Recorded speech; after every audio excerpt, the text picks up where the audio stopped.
Now call this meeting to order of the California Unemployment Insurance Appeals Board for May 17th, 2023. This meeting is being held in Sacramento. It's also being broadcast via Zoom. The first order of business is to do a roll call of members. Please show the chair present. Member Ng? Present.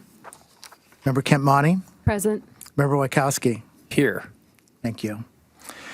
The next order of business is approval of the April minutes. So moved. Okay. So we have a motion on the floor to approve the minutes. Member Ng, you have approved. Member Wachowski? Approved. Kempmani? Approved. Okay. With my approval, we approve the minutes. Let's see. Please note that the minutes were adopted unanimously. For the chair's report, basically what I'd like to say is that we're making great progress on our CAMS project of basically making our system and the appeals procedure much more available to the public at large, and to make it much more accessible in terms of being able to get information. And we're well on our way there. While the board was working this month, because most of the work of the board is done not at meetings, but doing cases during the month, the board closed out 1,152 cases this past board meeting. And I thank my partners here on this dais for their good work. And of those 1,152, 225 were done in the CAM system.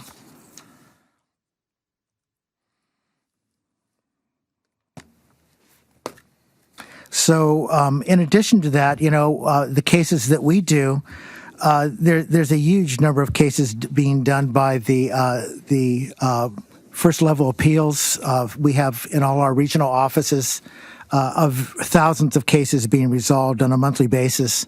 And we'll hear about those cases when we do our general meeting and report. So the last thing for my board report for today is what I always do, which is I want to thank all levels of the organization. I want to thank our support staff, our judges, both at the AO and FO level, field office level. I also want to really thank the management team, who is also very helpful to all of us here on the dais to make sure that the agency is functioning well. So that will conclude my report as the board chair, and I'm going to turn it over to our board members for reports. And having said that, to my left, Member Ng, would you like to give a report? Oh, thank you, Mr. Chair. Again, I'd like to add to the chair's comments about thanking everyone on the team, which includes all of our employees, that seem to have as its mission making our jobs as efficient and pleasurable as possible. I'd like to express my appreciation for the new template that gives additional information about board members' schedules, and that's been very, very helpful. So whoever is responsible for implementing that, I want to express my appreciation, because that allows members to anticipate when the communications will be received and returned. Thank you. Nothing further, Mr. Chair. Thank you, Member Ng. Member Kempmani. Thank you, Vice Chair Allen. I just wanted, no official report, but I just wanted to highlight, as I'm sure the executives will as well, some of the great work being done since last meeting.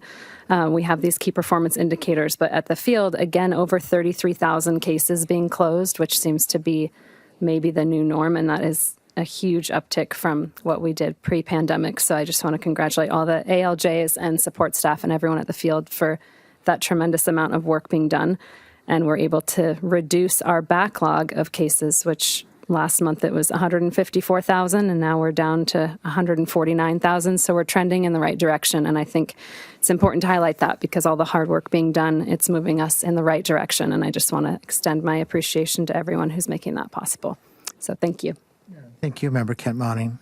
And Member Wachowski. I do not want to steal any thunder from our chief ALJ executive director on the CAMS rollout, but I did have an opportunity to go downstairs here in Sacramento and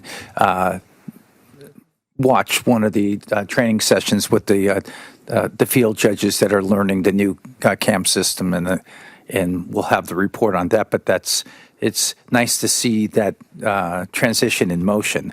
And the only other thing I have to report is that, a lot of the decisions that we read from the field level, and even the ones that we proffer, have used double negatives. You're not disqualified. And surprisingly, I'm getting used to that or accustomed to it. So that's my report. Well, thank you, Member Wojciechowski. I can tell you that myself and many of our predecessors on this board have often talked about the legalese and trying to make it as straightforward as possible so that for the public we serve, they can understand what we're actually telling them in our decisions. So the battle against double negatives will continue. So rest assured. Moving on to agenda item number 5, which is public comment. And to our moderator, are there any members of the public waiting to be heard? Not have any members of the public waiting to be heard. There are no hands raised. All right. So we will proceed then. We will go to the reports of our management staff. And so we'll begin with the Executive Director, Michael Kutry, your report. Good afternoon, Vice Chair Allen and board members. Thank you for acknowledging the field office efforts. It is true we closed over 33,000 decisions in the field in April. That continues a trend that began in February when we took on a large number of new judges, and they completed their training by then and had been contributing to their field offices. So we hope that continues. That recruitment and training, I'll address in a little bit. We are still forging ahead on that because much remains to be done. At the same time that we're producing those high numbers in the field, we're happy to report that the incoming monthly appeals continue to stabilize. Continue to measure against pre-pandemic levels. For reference, we were at a 77% increase over pre-pandemic levels as of December, but over the last 4 months, we've hovered in the 30s. We're now at 32% over pre-pandemic levels. That was a welcome change compared to the last 3 years. As a result, our open inventory did lower again for the first time this year in many years, dropping by about 3,500 cases. So in our DOL guidelines and standards and guidelines, we report on the 30 and 45-day timeliness measures. Those continue to be in the single digits, but we acknowledge that because it's a result of our intentional effort to tackle our oldest cases first. Our case aging had a brief drop in April after more than 25 months. Unfortunately, it rose a little bit again, about 5 days to 144 days. We're still analyzing the overall result and cause of that because most of our case cycle time numbers in our field offices are dropping continuously. So we think it may have been a combination of CAMS and CATS data, increase in disability cases, which are not measured according to DOL timelines, and possibly some of the case transfers we moved from office to office at the beginning of the year. Given that our cycle times on average are dropping, we expect that number to correct itself in the coming months and then resume its downward trend. We still compare quite favorably to the national average case age of 194 days. We still have an issue, and that is appeal wait times. People continue to wait too long for their appeal to be resolved. So to further reduce those wait times and prepare for a possible rise in the unemployment rate this year or next, we continue to recruit new staff and judges to our field offices. The last of our prior recruitment of 26, they're graduating from ALJ training this week, so they'll join their offices in hearing cases next week. We have smaller geographic recruitments in 4 field offices that are currently pending, and 2 more were just listed. So we anticipate to fill the 17th and 18th ALJ training cohorts in June and July, respectively. And that will again be led by supervising ALJ Katrina Morrison, and she is assisted in that effort by many veteran ALJs who present on various subjects. And to Member Wojciechowski's point, part of that training is to help resolve the double negative and legalese problem that we've had for many years. We've been attempting over the last several years to give the judges some freedom to stay away from double negatives and to make their decisions more clear. And I am happy to report I've seen a lot more readable decisions than I have in years past, so we'll continue that effort. Big CAMS update, and Member Wojciechowski, thank you for joining the group yesterday. We were glad to see you there, and I think it's important to learn about how the field operates, and what they're experiencing in the new system.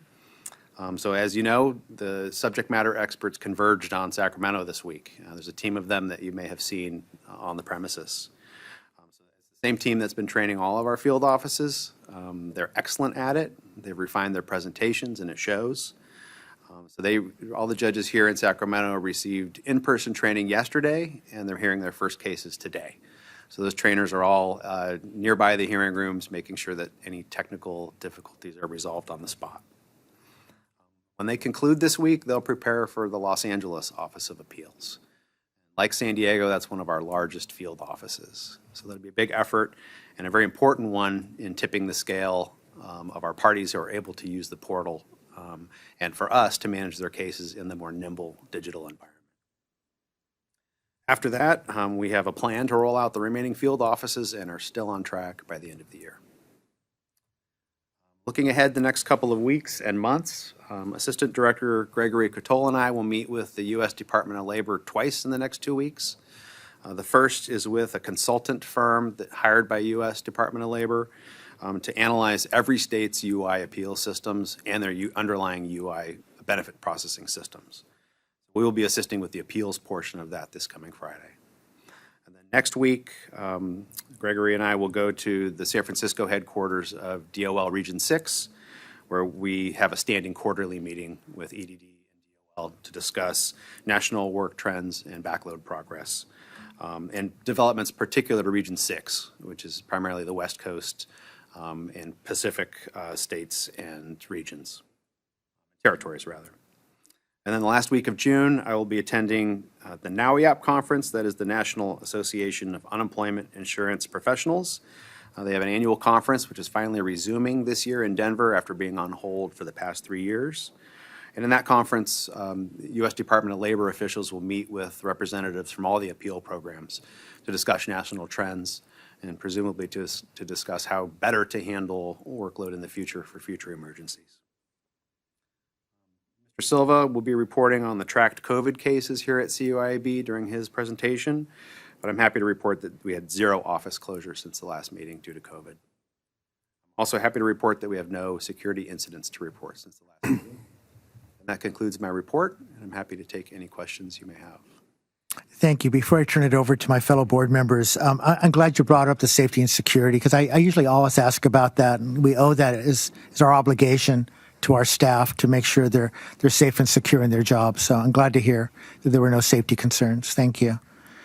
So Member Ng, I'll turn it over to you for any questions you may have. Thank you, Mr. Chair.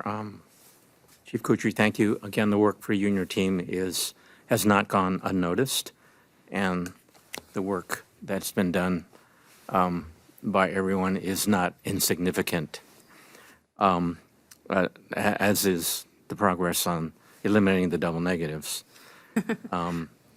Again, congratulations on the rollout. I understand that we've hit all the markers at all the locations. And I just wanted to confirm that we are on track to have all the field offices on board by the end of the year. Is that still? Correct. It goes something like this. Los That's Angeles. still not unforeseeable? No, well, I think we'll make it. And I know that you have some interest in attending at least one of those rollouts. So the schedule as it sits now is Los Angeles, Inglewood, Inland, Pasadena, and Bay Area. Yes, and those Remaining members that targets. serve the southern area are very much appreciative, and I thank you. No further questions. Thank you, Member Ng. I'll turn it over to Member Kent Monty. Thank you, Vice Chair Allen. No questions. I just wanted to give special thanks to Supervising Judge Morrison. I know that she took over from Supervising Judge Bach with all the training and the amount of training with 17 and 18 cohorts now since the pandemic. That's a huge amount of work. And also to everyone who helps put on those trainings, from all the binders and preparation being sent around. So I just want to acknowledge everyone who's doing that, because we're still going and still hiring more people. And that takes a lot of work. So thanks to everyone doing that. And then also to Chief Kutry for all the traveling that you do around the state. It really does help unite our agency. You're up here, you're at CAMS trainings, you're going to the Bay Area, you're even going to be going to Colorado. So I just want to thank you for the amount of traveling that you do to keep us all connected. It's much appreciated. Thank you. Thank you. Member Wachowski. No questions. What's that country western song? I've been everywhere, man. So is that how it feels? Oxnard. So the next report we have is from our supervising ALJ of appellate operations, Rebecca Bach.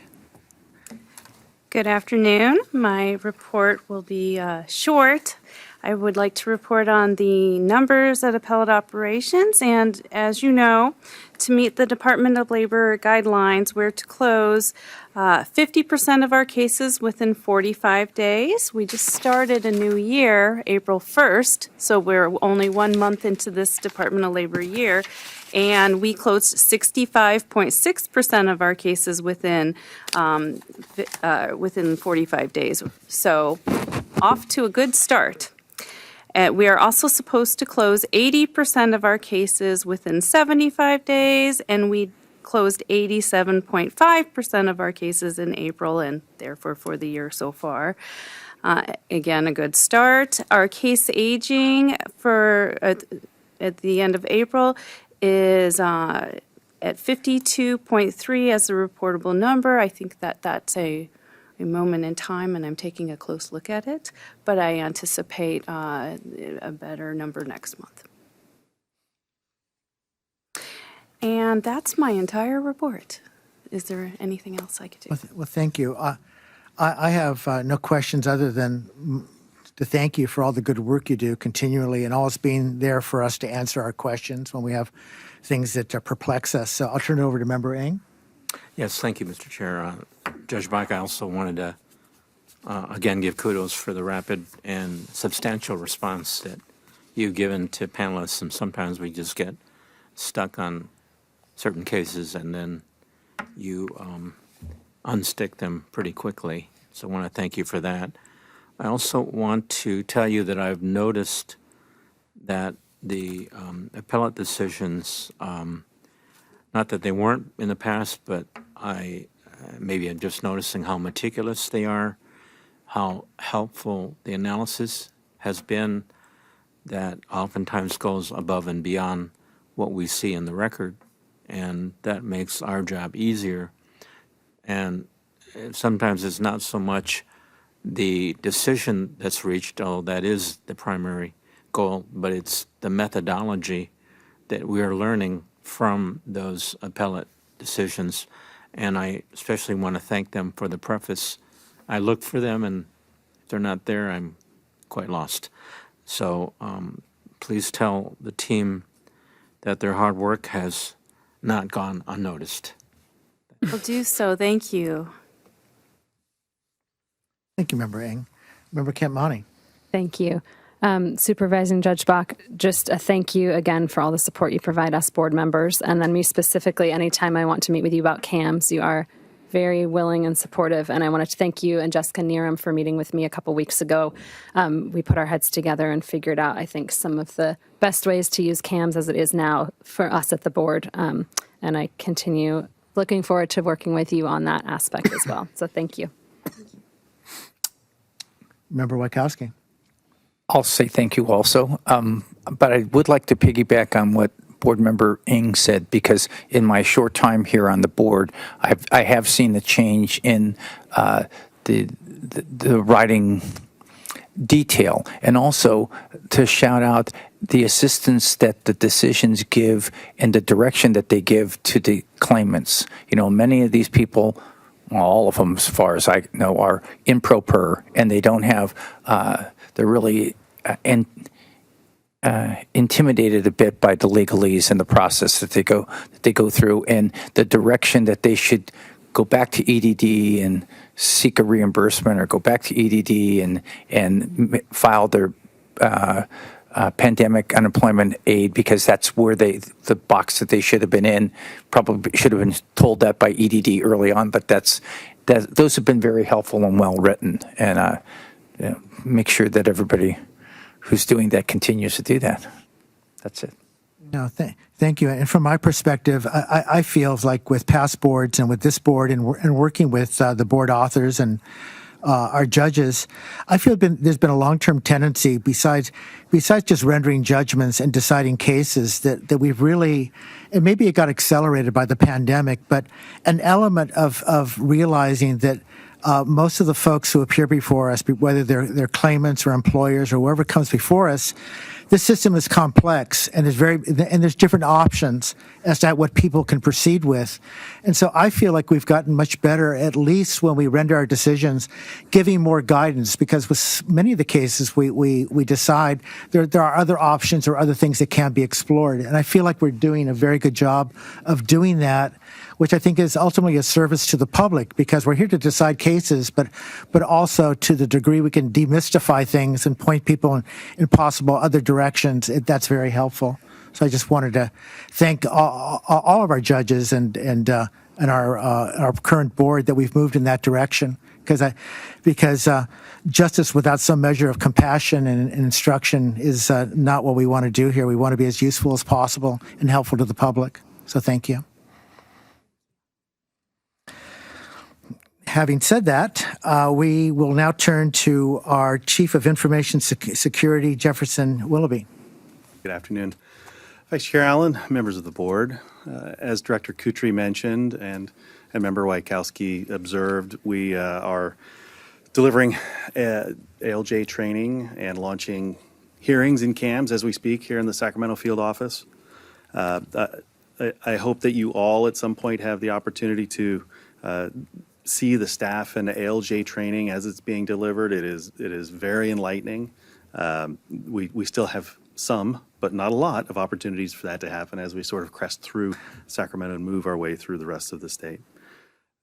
It's given me a lot of insight, not only into how we can better construct the system, but how it is obviously used on a day-to-day basis. And we'll continuously try to improve that system as the CAMS product matures over time. The mitigations that we put in place as far as scheduling and document generation go seem stable. So we're happy that we're still going forward in that way. And we have Los Angeles next.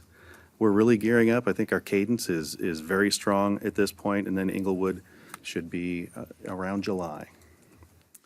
So in our last meeting, I did provide an update on the potential for us to use a widely known free tool for language services in our public portal. And at that meeting, I let you know that we would be exhaustively testing it to make sure that it actually worked. So our team did determine that it was not consistent enough in its delivery of results to be rolled out to the public. It was, I can give you examples if you wish, but it was simply not consistent from page to page to page. So our plan at this point is to leverage the upcoming engagement that we have with the Department of Technology Stabilization team and that vendor to examine in depth whether or not we could use that tool if some other things were done, which would be fantastic. Barring that, we will look at how quickly we can then get the multiple language support enabled in a different way in the public portal. So we have some options in front of us. That contract award and engagement actually should begin before our next board meeting. We'll be doing evaluations of the bid submittals at the beginning of next week. So we have received, moving on to our public feedback, we have received some pieces of public feedback, and we're taking those comments kind of seriously as we look at how we constantly improve the system, improve the process, improve the presentation. And we're folding a lot of that into that stabilization effort as well. It is one of the things that we have identified as needing work. And we'll not only be looking at permanent fixes to those things that we have mitigations in place for, scheduling and document generation, but we want to make the system more usable over time, friendlier, more intuitive, and that comes sort of with time. It will grow, it will mature, and it will actually get easier to use for internal and external users. So in that spirit of continuous improvement. We'll engage during the context of this vendor engagement that we're about to go through. A lot of that we'll be seeking input from really all levels of the organization. And it will be a product, once again, that I feel confident we're going to be able to use for a long time, and it will get better and better and better.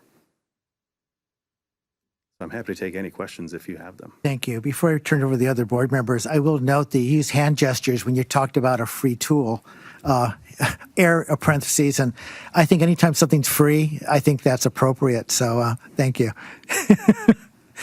And how many languages will this, if this tool works, how many languages will it provide? So it provides 133 languages currently. So if it does work, obviously, preferentially, it would be wonderful Yes. to have all of those options. Oh, that'd be fantastic. Thank you. I'll turn it over to Member Eng. Thank you very much, Mr. Chair. First of all, Chief Willoughby, thank you very much for your report. CAMS, I think, at the end of my tenure, I'll look back and COVID and CAMS will be the most significant. One being the cause of a lot of problems and the other being the solution, a long-term solution. I, as you know, am always interested in feedback. I wasn't always that attuned to it till I started reading the complaints about EDD and the attempts to reach them.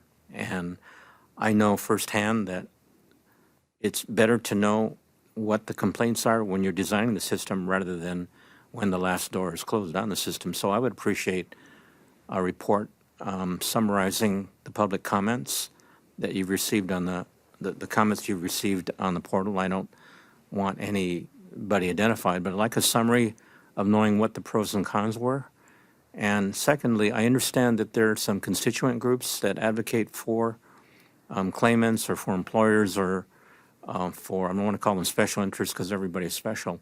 I'd like a summary of what the feedback has been on CAMS up till now. I will treat it with confidentiality for my edification only, and if anyone else wants it on the board, I'd like that made available to them.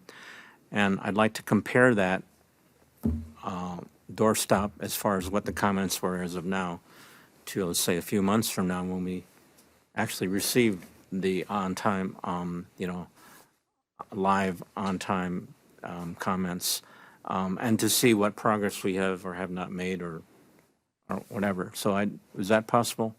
Provide that? I can summarize. We're not receiving hundreds or even One comments comment. at this point, so I can give them to you verbatim. There's So then give me a all of short them, then, list. if that's true.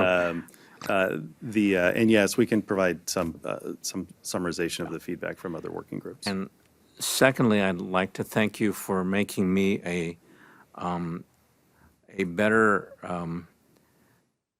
if you will, have a better understanding of what it takes to go fishing, because I have received a number of fishing inquiries, and just like the person that used to advise me at the bait shop, what fish bite at what types of attractions, I've turned them over to you, and you have each time warned me.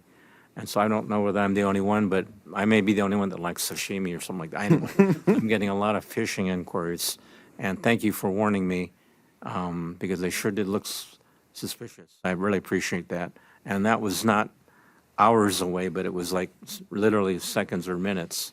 Because I think if given the opportunity, I said, well, I haven't heard back from Jefferson, so click, and the whole system goes down. Many are reliant on your curiosity, and that's why Yeah. that phishing button is in the upper right corner of your Outlook client. And from our perspective and an information security perspective, push the button as many times as you would like. Anytime you feel that nagging voice saying, yeah, maybe it's not, it's easy for us to turn it around and say, no, this is legitimate and that's fine. And we try to do it as expeditiously as possible. But yeah, you definitely want to use it more if you have any thoughts whatsoever about that. So you're absolutely welcome. Thank you for reaching out and asking. Yeah, and I appreciate that button that then make sure that I get it 5 more times just to test to see whether I was awake. Nothing further. I'm sorry to take so much time. No. But my favorite subject is fishing, so. But no, remembering exactly, for the first minute you lost me, and I was thinking, what does tuna or mackerel have to do with this meeting? And then I realized you're talking about fishing with a PH, fishing. So then I gathered what your concern was. So thank you. Thank you for your comments. I turn to Member Kent Monty. Thank you, Vice Chair Allen. Thank you, Chief Willoughby, for that report. And I just wanted to say how much I appreciate the vetting process that you and your team are doing, because, the language access bit is so important. It's good not to just throw something on there that might not be working to the level that we need it to work. So I'm very interested to get updates and very hopeful that we can utilize as such a powerful tool to really make our information accessible in that many languages would be wonderful. But I appreciate that it takes time to make sure it's high quality. So thank you to you and your team for that. Thank you. Member Wachowski. No questions. Well, you got off easy today. So we will turn to our Chief Administrative Services Officer, Chief Silva, and hear his report. Thank you, Vice Chair Allen. Good afternoon. I'll start by expanding on what, what Chief Kutry touched on with regard to administrative law judge recruitments. With our recent 4-office recruitment, which would be for Oxnard, Fresno, Bay Area, and San Jose. So far, we have 2 candidates that have accepted, and we have 2 additional candidates that are pending name clearance. Following the last board meeting, we did receive Department of Finance approval for 2 additional ALJ recruitments. So we're also now recruiting for 4 positions here at the Sacramento Office of Appeals with a final filing date of June 3rd. And 2 positions in our Orange County office, final filing date of June 7th. Quick support staff update. In the field, we have had 2 support staff join us over the last 2 weeks, as well as a retired annuitant management services technician with a lot of experience to assist us with registration work. We also had a management services technician start in appellate operations just this week. We currently have 16 support staff recruitments pending over 6 of our field offices, and we also have an additional 2 pending for appellate operations. I'm going to move on to annual performance appraisals for our employees. On May 1st, we rolled out a new fully electronic process for the completion of employees' annual performance evaluations. Rather than using hard copy documents or email documents, now through a series of email prompts, supervisors and their employees are now able to log into a centralized system so that they can complete, approve, and sign their respective portions of the performance appraisals. Once completed, the appraisals are then automatically sent to the employee's official personnel file. This is a 6-week process, so completed performance appraisals will be due on June 11th. Roughly a month later, exactly a month later, on July 11th, this same process will be utilized to offer employees the opportunity to submit voluntary individual development plans to identify goals for further improvement or in their job performance or to develop employee skills. Additionally, moving forward, this same process will be utilized to complete probationary reports for new incoming employees. The system itself is linked to the same system that CUIAB employees use to complete ongoing mandatory training, such as sexual harassment in the workplace, diversity training, ethics, etc. So employees will now have a single database in which they can not only view their historic completed training, but also their performance appraisals and individual development plans that they have submitted. Really quick COVID-19 update. We're following the same trend as last year around this time, where we're kind of exiting cold and flu season. COVID cases reported amongst CUIAB employees is really trending downward. We've had 35 cases reported this calendar year, but since the last board meeting, we've only had 3, and 0 over the last 2 weeks. And as Chief Kutry mentioned, no office closures. We haven't actually had office closures for several months now. We're doing very well in that respect. Quick procurement update. As of Friday, May 12th, all normal channels of procuring service contracts and commodities were shut down in order to provide time to complete All the pending orders as we come to the end of the current state fiscal year. Member Kent Monning asked during the last board meeting whether there were alternatives to procurement for emergency items during this period. And ironically, in the weeks that have followed, we've had several things come up that we've needed for reasonable accommodation or other reasons, small ticket items mostly. And EDD's BOPSD, their Business Services Operations Division, as well as their fiscal division, has worked really well with me in making sure that we get squeezed in for what we need during this now about 6-week period left for the remainder of the fiscal year. And lastly, as members know, May is one of the months in which we engage in our biannual bilingual audit of our employees that receive bilingual pay. So this month, we have 44 of our employees, which is roughly 10% of our workforce, engaging in these bilingual time ladders to ensure that they continue to use their bilingual skills at or above the 10% threshold to receive the pay differential. And that is my report. I'm happy to take any questions.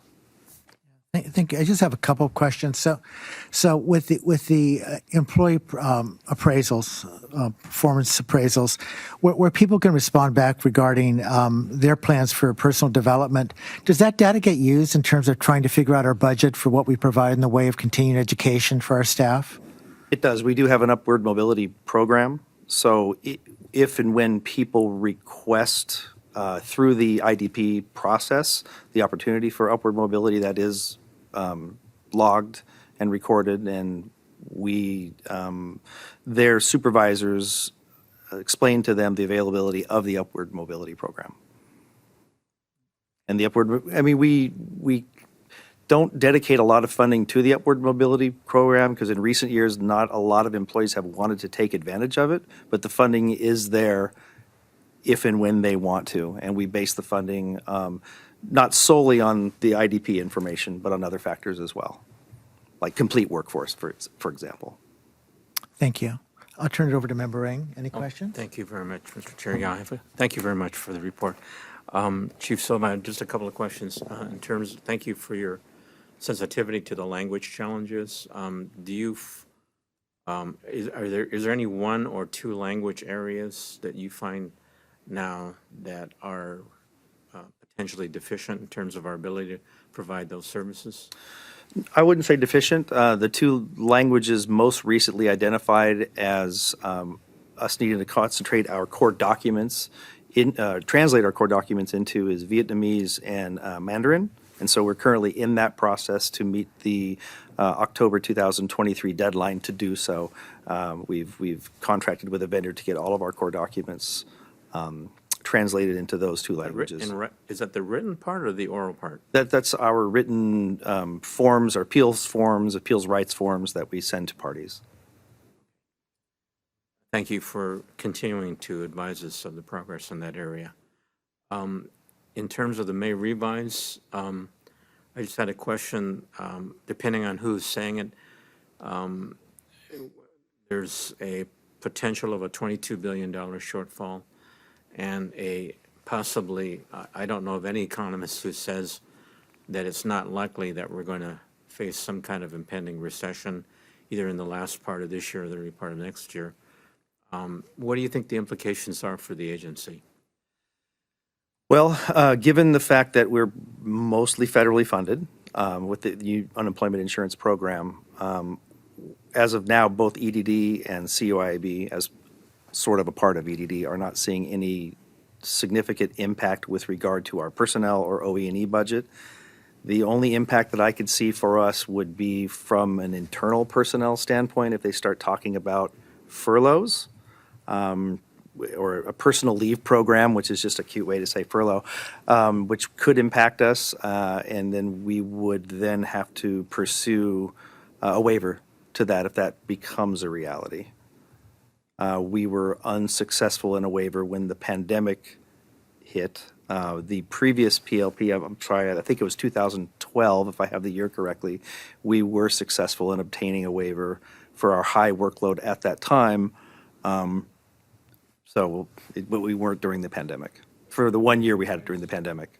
Did not consist of an across-the-board cut for state workers, I take it?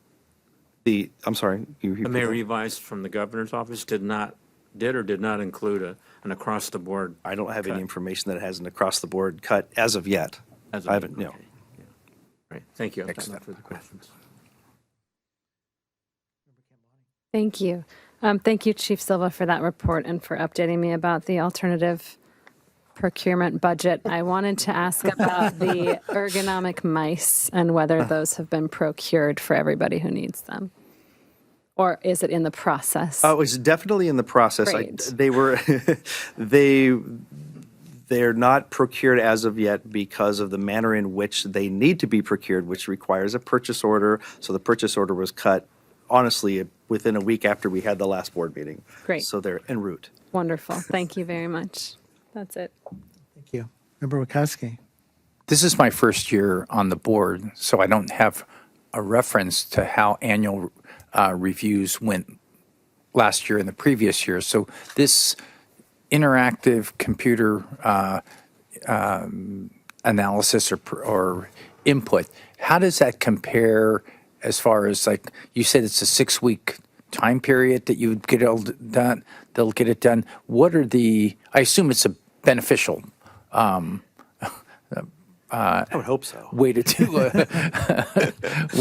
the annual performance. Can you give me a little bit more preference? How long did it take before? Sure. The 6-week period is consistent with what we have allowed supervisors to do in previous years. So we've always allowed roughly a 6-week period around May to mid-June.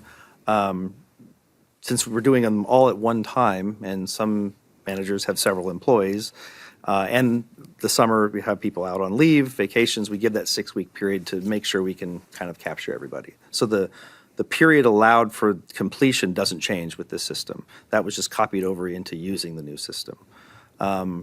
It just eliminates the paper, eliminates the need for paper and even electronic paper, if there's such a thing as that, that moniker. And it's all built into a database. So the interface system, it's when people used to complete a form, it's instead of that, you're completing screens that's getting locked into a database.